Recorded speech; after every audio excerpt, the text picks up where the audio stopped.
when you're flowing and the idea is there, boy, I just take the tube of paint and start doing that.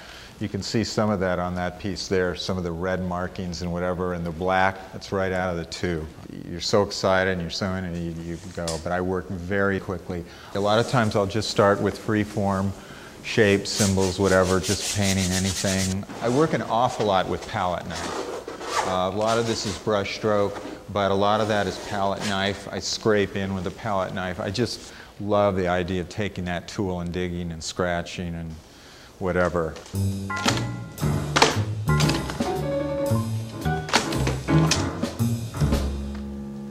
I went to see Ford's work, and what year was that? 84. 84. And I came upon the work. I didn't know Ford. And one of the things that I always loved about the work were these symbols. And some of them seemed to be general, very archetypal, and then others seemed to be extremely personal. Where do these symbols come from, and how do they, to you, resonate together?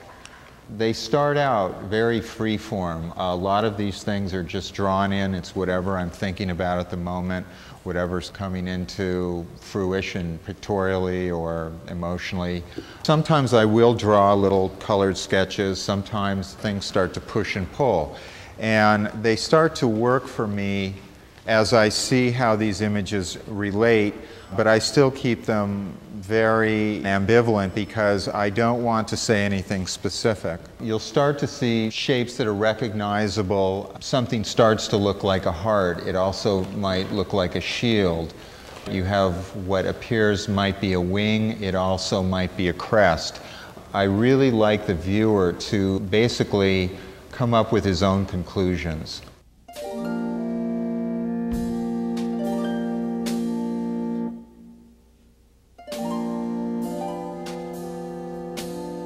It's like if you look at clouds, you see faces, shapes, arms, legs, animals, and I think it's the human nature to do that. I find there's a beauty and simplicity and elegance in some of these symbols, especially ones that are historically and culturally used over and over, and oftentimes in different contexts with different meanings. I was very interested in the symbolists of the late 19th century because they were among the first to espouse the notion of ambiguity. It was really up to the viewer to come up with their own conclusions. And they all said anything that you see in the painting is equally as valid as anything I may have intended. And Expressionism, do you feel that you owe much to that? Well, sure, in terms of the brushwork. I think there's a real love of just making marks. I mean, from when we're kids, you just want to take a tool, whether it's in the sand or it's on your parents' wall. I just find that it's such a primordial act. If we look back at, say, those early cave drawings, I mean, when you think about the dawn of man thinking and coming into understanding his environment and relating to his world, there's just such a beauty of how he would go in and make a mark or blow color around his hand, and the beautiful forms of the animals and the sort of magic that espoused in terms of understanding himself, understanding his environment, trying to understand the animals that he was living off of. So for me, it's really been sort of a magical act. It's funny, some people often like my underpaintings better than the finish, but and I can understand that because there's a spontaneity in them that once you overwork something, it's or try to resolve something, you start to lose some of that I mean, childlike quality. But I suppose that's something that happens to all of us as we mature. There's that real digging into a deep primordial thing to apply paint, to scrape it. My surfaces are very built up, they're scraped into, dug into. They're almost sculptural in that respect. Well, you know, another thing I've always noticed also is the way in which they're rendered. And there's this sense sometimes of violence, that they'll be sort of carved in and then they'll be effaced in some kind of way. And there's a kind of sense of struggle almost between them. And they're kind of wanting to come forward and then they're disappearing. If there's one thing I'm really interested in is that the paintings are alive, and you talked about expressionism, that they keep moving, and I want them to be as explosive and dynamic and powerful as they can be. If you look, there's sort of a dark background surrounding the whole piece.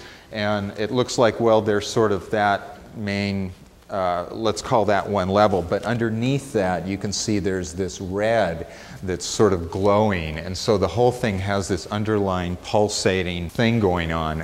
In terms of a technical thing, I build the surfaces up over time. They get very heavy. I will scratch into them because I'm just interested in this sort of miasma of how this surface is developed. If you look at it closely, there's a lot of symbols and shields and shapes are sort of scribed into there and then painted over. A lot of times what will happen is I'll start out with a little structure and I will have a certain idea I want to get across. But the paintings paint themselves. It's something that's been said a lot, but I really find that to be true.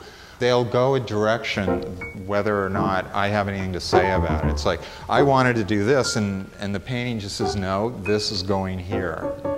And I think what that really is that's your whole unconscious nomenclature, your whole vocabulary of beingness comes into play at that point. And your hand just knows better than your mind of where that shape's going to go.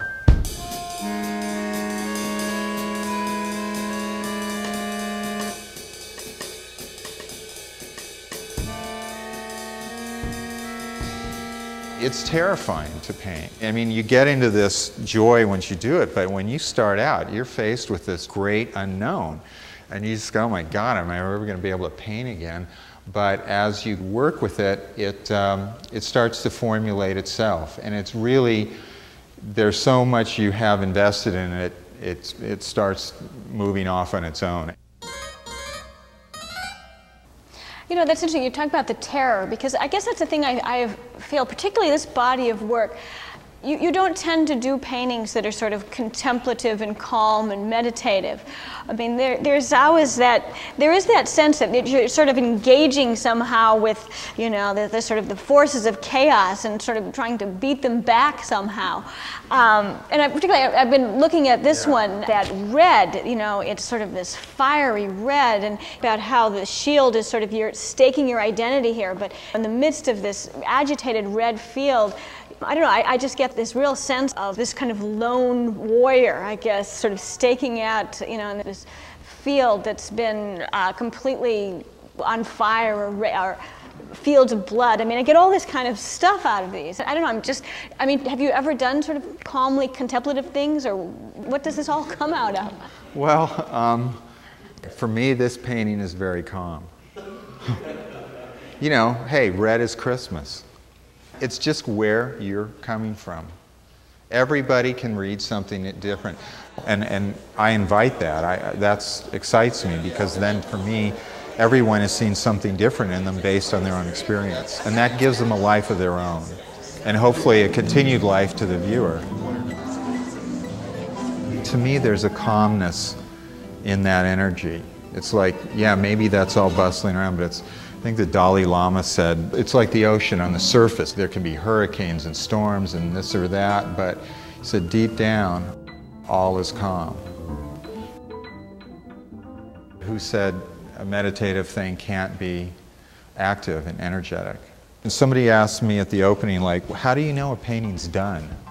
Some part of you just goes, oh my God, don't touch it, that's it. If I put another mark in it, I'll screw it up. Just leave it alone, and you put it away, and most of the time, that's pretty valid. You can pretty much accept that. It's a struggle not to go back, because you want to, but then some deeper part says, no, that was what it needed to be at that time, we'll leave it alone. Is anything finished? For me, that's the trick. It's that constant state of things, always in a state of flux, always in a state of evolving. The only thing constant is change.